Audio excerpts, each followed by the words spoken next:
computer. Awesome. So thank you very much for coming this afternoon and spend some time. My name is Bryn Edwards. I work here at Vegetables WA, and what I wanted to share with you is some of the key habits of the top 25% vegetable growers here in Western Australia. Can everybody see the screen? If you can use the chat thing, that would be really cool. Where's that? Oh, yeah, there it is. Okay. Hello. There. Super. So one of the things I'd like to know to start with is what was it that piqued your curiosity, and what is it you wanted to know out of this webinar from this afternoon? If you just tap a few things in there.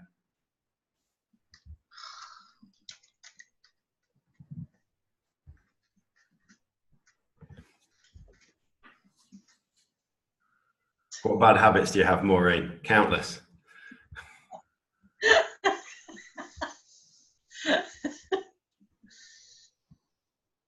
Okay, well, the most parameters for profit. Awesome. I thought it was really important to do this because to me, it strikes me that there's lots of support out there for the growing aspect of the vegetable industry, but there's less so for the actual running the business, which to me is a bit strange, because you need to have a business, otherwise, you know, it's difficult to go and grow crops and what have you. And in the current situation where we've got input costs are rising and prices are getting variable and it's getting hyper competitive, and certainly with the TPP and that meaning that we became a very sort of overheated market, I thought it was really, really important to share just what some of the things you can be doing to really help drive your profitability. And so that's why I really wanted to share this stuff this afternoon. So today, the goal of today's presentation is pitched at two different types of growers. So there's those who need some brushing up on, and this will really help, brushing up on some of their financial and business management. And then there's those who are like seasoned campaigners who will need to tweak what they already know. So I'm trying to include both in this.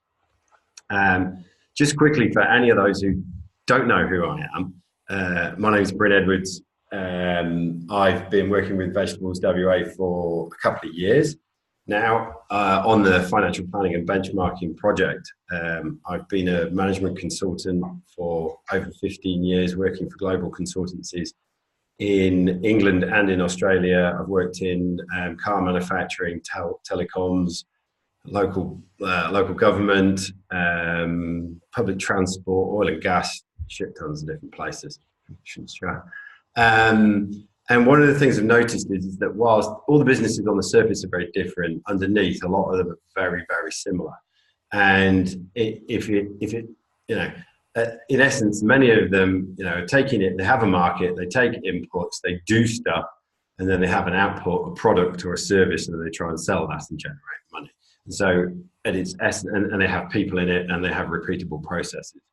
And so in essence, business is quite similar, despite the fact that there's lots of differences and nuances in the individual sectors. But when you boil it all down, there's a lot of similarities. So a couple of years ago, when John Shannon asked me if I'd be interested in looking at setting up a business financial review and benchmarking service in the vegetables industry, it was like a no-brainer for me. It was an opportunity to take all this great stuff I'd learned out in corporate land and really apply it to a place that's quite real. You can certainly say that about the WA vegetable industry. You meet some very real and interesting characters. And yes, while there is a lot of difference in vegetable lines and things like that, the businesses ultimately, the dynamics of the business are all very similar. You have market, you have input, you do stuff like grow, you have a product, you might do stuff to the product to add the value to it, but then and then you sell it, and then you continue on again. So yeah, it's been a fascinating journey to do this so far. And what's been really interesting is working with the guys from Plan Farm, some of who are on the call, And with them, we've really managed to zero in into what are the most important parts of the business to focus on, certainly at the top level, which we'll go into today, that helps to drive profit. And what are those key habits of the top 25%?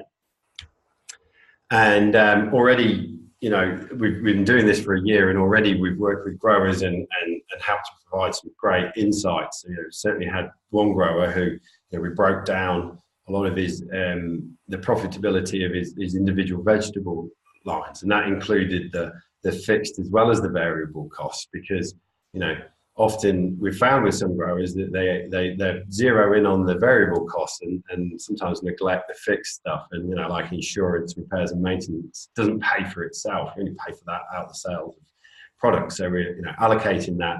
We certainly, with some growers, shone a bit of light into that. And we've had at least one or two who've realised that there are certain crops they're growing which are really pulling them back, and some crops which are boosting them forwards, and they've really been thinking about that. So that's been a good result. So before we go into what are the habits of the top 25 that really sets them apart, I really wanted to zero in on who are the top 25% and what do I actually mean by that, and how do they perform. So we took all the growers who participated in the first year of financial review and benchmarking. And basically what we did is we took their operating profit and divided it by the hectares they actually grow on. That way we could normalize out with everybody. We could normalize it out so we can compare everybody. And then basically we ranked them. And from there we could zero in on who are the top 25%. So, and then from that, we started to look at how they were actually performing. So the first thing we looked at was return on capital. Now, obviously, we all know that return on capital is linked to profit before tax as a percentage of the assets that you have. And it's super important, obviously, for growers, because many of you have this big capital investment that you put out there, and you want to see a return on that. Because otherwise, why put the money in there into these capital investments if you could easily go and put it in the bank and just get, you know, just under 3%. So, and also for many growers, we found that, you know, their long-term future and their long-term security is wrapped up in the assets of the business.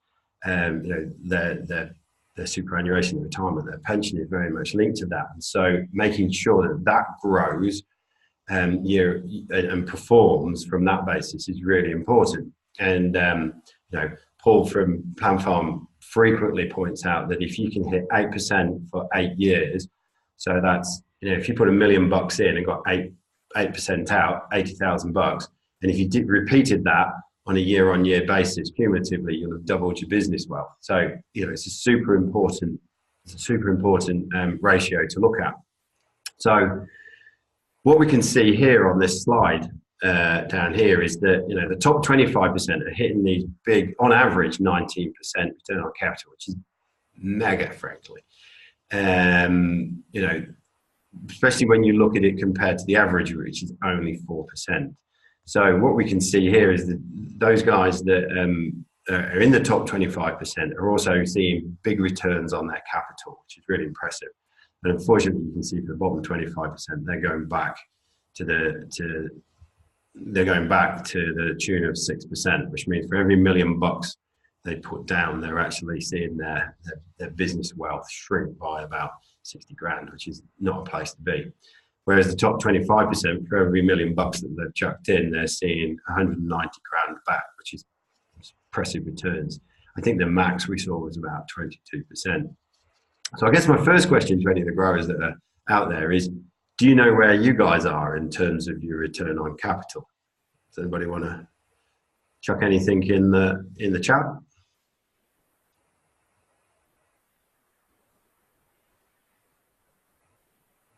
Everyone's being shy. No one's putting anything in. Or maybe you don't know. It's despite the fact that this is a super important ratio. Not everybody. Maureen doesn't have her financials in front of her. And often it's. I think often what we find is with some growers is they look at what's in the bank balance. Simone would know. We found that we look in the bank balance and see, is it up or is it down? And that's very much almost like today focused, but this is focused off into the future. And what's also linked to that we looked at was very much their equity position. So, how much equity do they actually hold in the business? Now you'll see here the top 25% is similar to the average in terms of, it's 83% stake in their business. And again, that's super important for the overall sort of long-term stability of the business, because you've only got to have one bad season and then, it's taking a chunk out of there. If you consider the bottom 25% to going back to 6%, that's eating in, and you can see how that's starting to erode, down to the 60% mark. And again, do we know where we are? These are good questions to be asking yourself. What's my equity position in the business? Where am I seeing returns? The other key measure that we looked at during the financial review and benchmarking is operating efficiency. And this is super interesting. So this is your costs as a percentage of your income. And what we can see here is that on average, the average grower, and I'll show you how the top 25 perform in just a second. So what we can see here is that on average, the average grower is at about 83%, which means that it's costing them 83 cents to make $1. And that is before we start looking at wages and management, finance and leasing, and the other thing, which is tax, obviously. And the guys from Plan Farm often state that what they like to see is that operating efficiency at 65%. So then you've got 10 for tax, 10 for wages, and 10 for the finance and leasing with a 5% surplus. So yeah, what we can see there is it's round about that 83%. Whereas if we break that down and start to look at how the top 25% actually performed, they were hitting around about 81% in terms of their operating efficiency, which means that they've got this huge whopping 39% to pay their tax and what have you. Now, how did they do that? You can see from here, from this graph, which shows you just sort of dollars per hectare, that whilst they were spending the same sort of amounts, you can see in this yellow sort of greeny bar here, they're all pretty similar to the average, but their costs were down, but also they were getting a much bigger income. So they're commanding, their costs are lower, but they're also demanding a better return, a better price for their products. So these are just some of the things in which we can see how the top 25 are actually performing. And also one of the things, and I haven't got the data here because we need to dig into it a bit more, but we started to look at the individual vegetable lines profitability. And one of the things we found was that with the top 25%, they were getting much more, they were very zeroed in, and they could reach more profitability on their individual vegetable lines. So when you sum all of that up, you can see that the top 25%, they're getting 15% higher return on capital than the average grower. Remember that 19 and 4.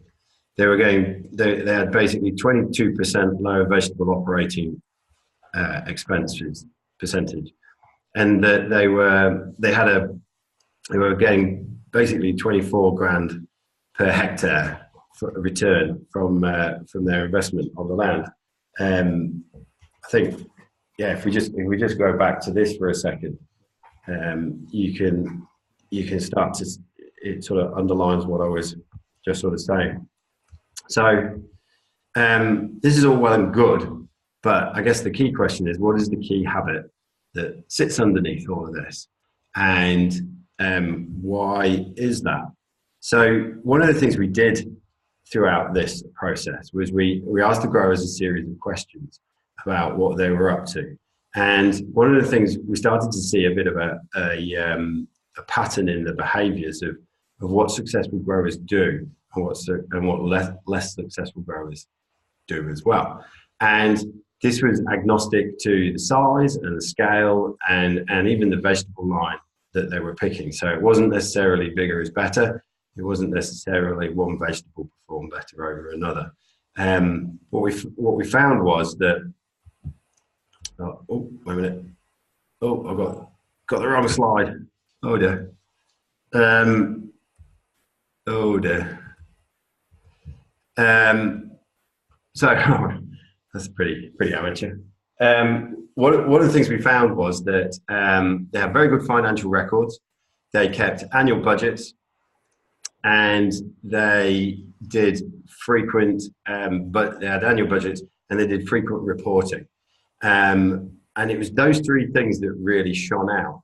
And if we were boiling all of that down, one of the things we found was that what gets measured gets managed, and what gets managed gets accomplished. And this just shone out with all of the top 25% of the growers. It was really what they were doing was taking control of their business and really focusing on what they can control and ignoring what they couldn't. They were big on, benchmarking with them was super easy because they had all the information already. They pretty much knew some of these results, but and you could see it coming out, and it sort of reflected in how they used it, reflected in many other areas in terms of how they organized their labor. I mean, the top 25% were using, I think it was like 5% of their operating cost was on casual labor, whereas the bottom 25% was using up to 18% of their ops cost on labor. And that to me is more of a reflection of understanding the scale of the work, because you zeroed in on it and you actually do it. And the interesting thing to me is that for a lot of growers, you do a lot of measuring anyway. I mean, I'm sure there's measuring of chemicals, measurement of water use, which I'm sure Neil knows way more than I do. And there's a lot of measuring in other areas, but it seems that when it comes to the actual process and execution and measurement of business, that's where sometimes there's that gap. And if you look at some of the average scores, certainly on the return on capital, you can see that there's big returns for the top 25%, and then there's that big drop down to the 4% for the average. And again, that's because what we saw was those that were on top of their business by mapping out processes and measuring, those guys were really moving forwards. I have been asked before, who's this scary character here? His name's Dan Pena, and somebody whose work I've followed for quite some time. And he's probably the world's most highest accomplished high performance business coach. His mentees have gone on to generate over $100 billion in business and turnover and assets. And he has like these 10 mantras, and I think it's his 7th, is what gets measured gets managed, and what gets managed gets accomplished. And it's so true, and it's one of the things we see in the top 25%. So I guess for any of you out there thinking, okay, so Bryn's just talked me through these performance measures, and he's basically told me that the top 25% that go to town on measuring things and making sure that they're on top. They're always zeroed in on those measures and trying to work out what are the tweaks to improve them. How can you go and do this yourself? Well, the first thing you can do is you can go out and you can start measuring the business performance yourself. Now, everybody that comes on this call, I'll send you an email afterwards. And what we've done is we've developed a small little sort of business measures masterclass where Paul Amadei and myself are talking through how you can measure return on capital, operating efficiency, your vegetable profitability. And we've got a little worksheet, and I can send that to you, and you can have a crack at it yourself, by all means. The other thing you can do is enlist some help, and that help comes in the form of getting involved with the financial planning and benchmarking. We've spent quite a bit of time, as I said, working with the guys at Plan Farm to really zero in on what does the ideal financial sort of measuring model look like.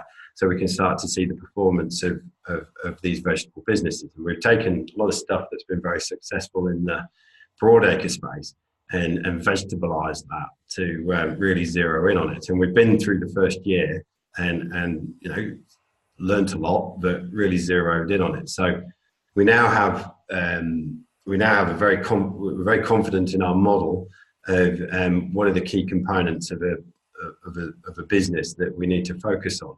And already we've had growers who participated in year one who've gone away and sort of started to reconfigure how they use zeros. So it serves them with the key. So it serves not just their accountant, it starts to serve them with the key data. So we've really zeroed in on a model.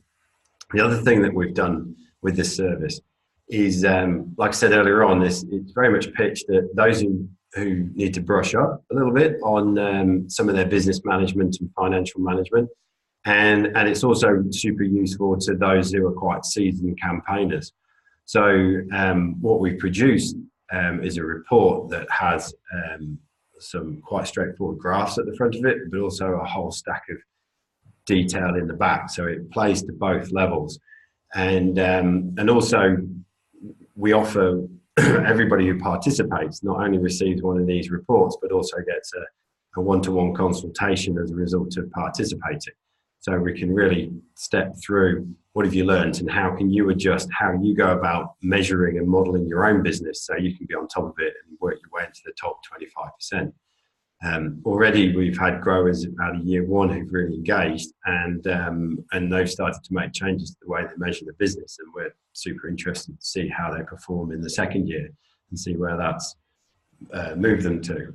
The other part about what we offer with the financial planning and benchmarking service is that we've made it super easy for people to get involved. I get a number of you guys are not got a lot of time on your hands, and the other thing is it's a free service, courtesy of the department and of Hort Innovation, who very kindly stumped up the cash to do this for 3 years.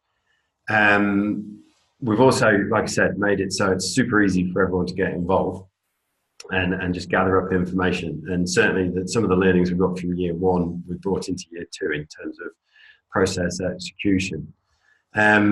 It's been interesting rolling this out over the first year, because I've had a number of objections as to why people should get involved and why they should even measure stuff, and it's all too hard work. And some of the things I hear is, oh, my business is different, there's no way you can model my business or benchmark my business. But it's kind of like, well, do you have input costs? Yes. Do you do stuff with those inputs? Yes. Do you then sell those those outputs? You go and sell them? Yes. Well, then you're a business, and we can measure it, and we can move it forwards. Like I said, we get a lot of stuff around. I haven't got the time, but like I said, we make it easier. We've had a number of objections around, I don't want to give away my secrets and stuff like that. Well, I can guarantee you that this is a confidential service, and everybody's data stays securely looked after. The guys at Plan Farm have been doing this for 40 years in the broadacre space, handling over 550 client individual business data, and not once have they had a leak. And they're responsible for managing the data. And here at Vegetables WA, it's only myself and the ops manager actually sort of see the reports as part of gathering the data and bringing the information back to you guys. The other interesting is the free consultation for people who participate in the benchmark only or for all the growers. It is for only those who have participated so yeah, because the key part of what we're offering is a consultation based on the information that we've gathered. So it'd be difficult to do a consultation with you if you haven't participated. But we're happy to come and talk to you beforehand to get you set up so you can participate in benchmarking. So thanks for the question. The other interesting objection that I get is, but it is for growers, correct? Yes, and this is open to all vegetable growers. It's open to all the members of Vegetables WA. So if you pay fee for service on vegetables, it's free and there and sitting and waiting for you. You get to access some pretty smart people. That's separate to me. And the other interesting objection I get is, but I don't want to know. I've met a lot of growers who know that things probably are not as good as they could be, and then they're just nervous about it. And it sort of reminds me of, putting off a trip to the doctor. You know something's up, but you don't want to go because you don't want to know. And I remember coming to the age of 40, and I had a little post-it note. We shared the info with the bank, and they were pleased. Yeah, I'll come to that in a minute, Maury. I remember at the age of 40 having this post-it note on my desk saying, go and have a blood test, just because I was 40, I wasn't feeling great.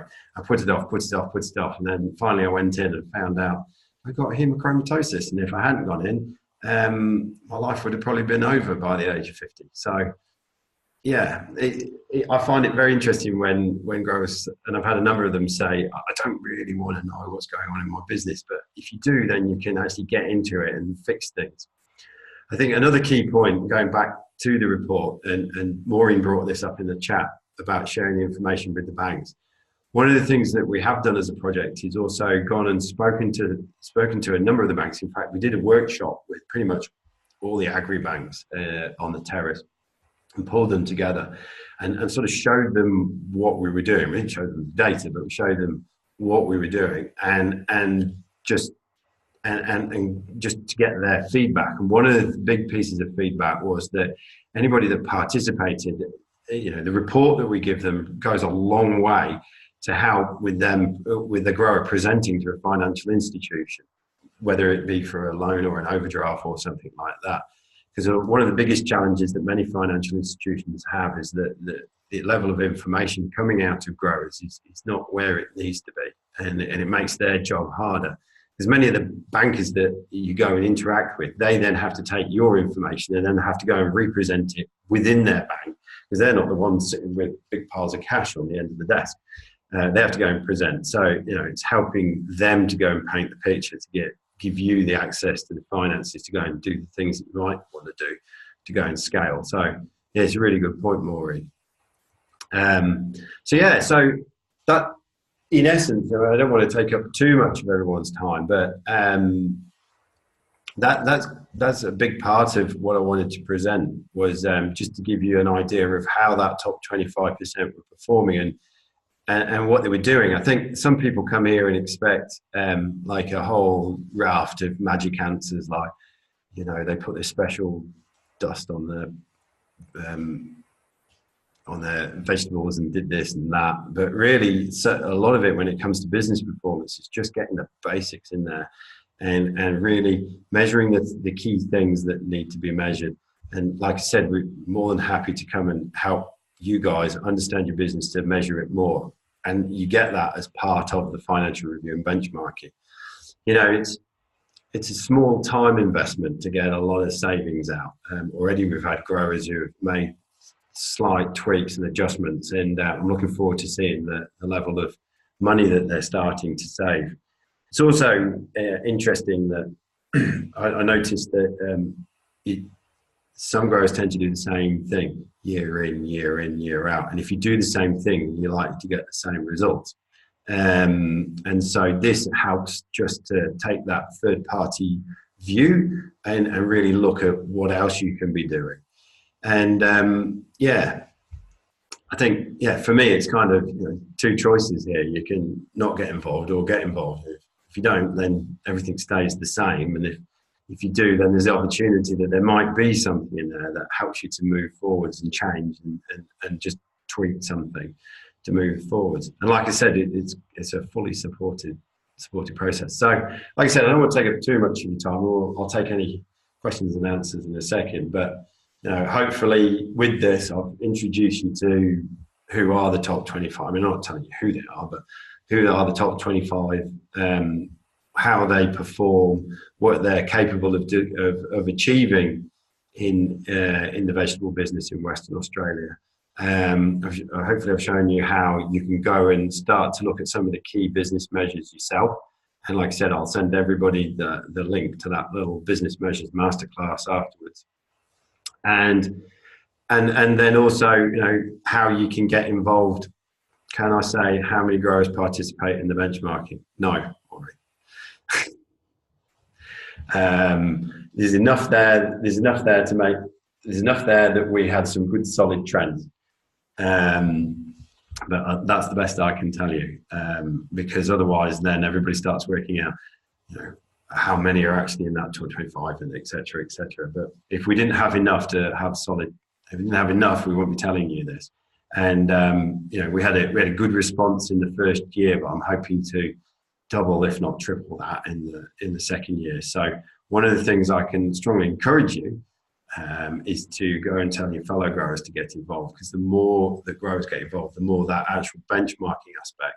There's two parts to it. There is the financial report, the financial review, which is very much how you're performing within your business, which this year will give you straight away as soon as you've completed handed over all the information, we've analysed it.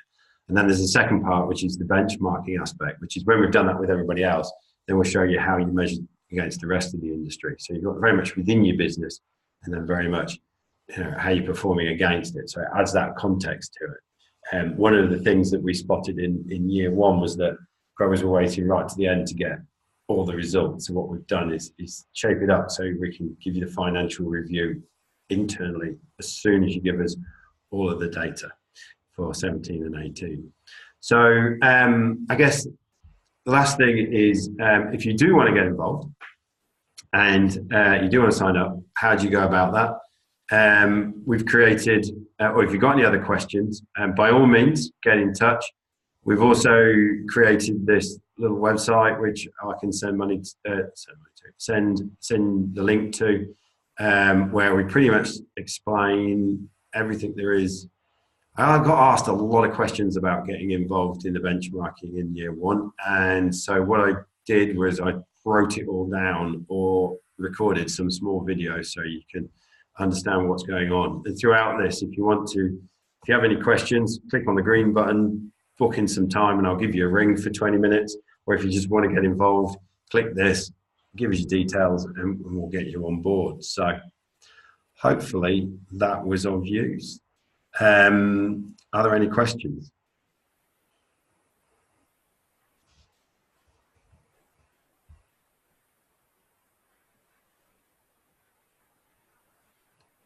Where's the to-do list?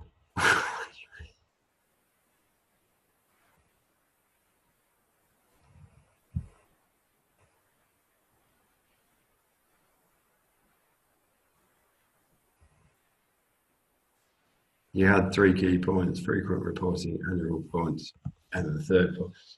Frequent reporting, annual reports, and then there was there was just having the financial reporting system in place. So they actually did, some of the key things that some of the really spot on growers were recording was, it was pretty much from seed to bank balance in terms of how much seed were you putting down, what were you getting off the land. So you're looking at yields, but then keeping an eye on what were your costs all along the way. One of the things that Joel and I are looking at the moment is how we can, and I've sat down and gone through the whole, what's it called, the QA stuff, and looked at where you need to have spray diaries and things like that, and how we can just stick some costs against those. So when you record sprays and stuff like that, you can actually see a cost. So it starts to be quite useful to it. I started getting info ready. Did we have a checklist of what to send in? As I said, the participation in benchmarking is completely anonymous. However, if you choose to give it away, that's your business.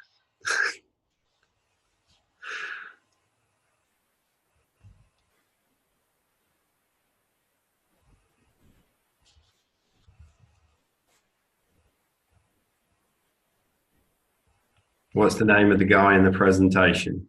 Dan Pena.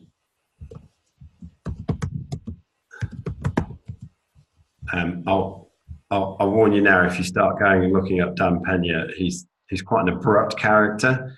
He's somewhere between Sigmund Freud and General Patton.